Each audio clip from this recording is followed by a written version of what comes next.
इस कहानी से जो सीख लेने लायक है वह बड़ी ही सिंपल है कि आदमी चाहे किसी के बारे में बुरा कहे या भला करे, लेकिन भगवान सिर्फ कर्म के हिसाब से उसको फल देता है। क्या हुआ अगर भगवान नहीं दिखता है, लेकिन यह बात बिल्कुल सच है, उसके खाते में सबका हिसाब बहुत बहुत पक्का होता है। इसलिए जब किसी के लिए कुछ भी करो तो अच्छा ही करो। पढ़िए अगली इमोशनल कहानी। सेठ वहीं पर छुप कर यह सारी बातें सुन रहा था। अब उसे सब कुछ समझ में आ गया था। भिखारी और उसकी पत्नी ने वह आधी रोटी मिलकर बांटकर खाई और भगवान को धन्यवाद बोलकर सो गई। अगले दिन बड़ा भिखारी फिर से भीख मांगने गया। सेठ के घर के पास जाते हैं। सेठ ने पहले से गरम रोटी या उसके लिए निकाल कर रखी थी। उसे देते हुए सेठ विनम्रता से बोला, माफ़ कर दीजिए बाबा, उसे बहुत बड़ी गलती हो गई।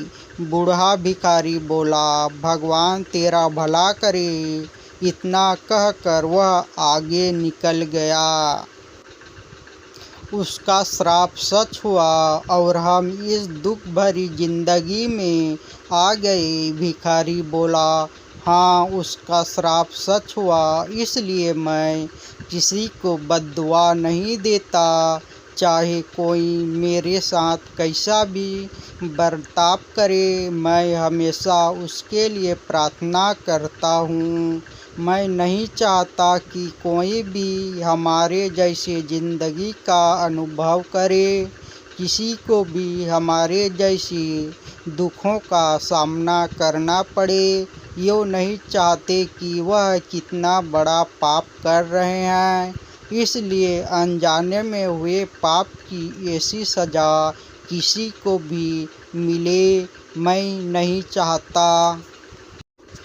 और उससे भी बुरा हमने उस अंधे भिखारी के साथ किया जो हमारे द्वार पर भीख मांगने आया करता था। बूढ़ी पत्नी की आंखों में आंसू आ गए।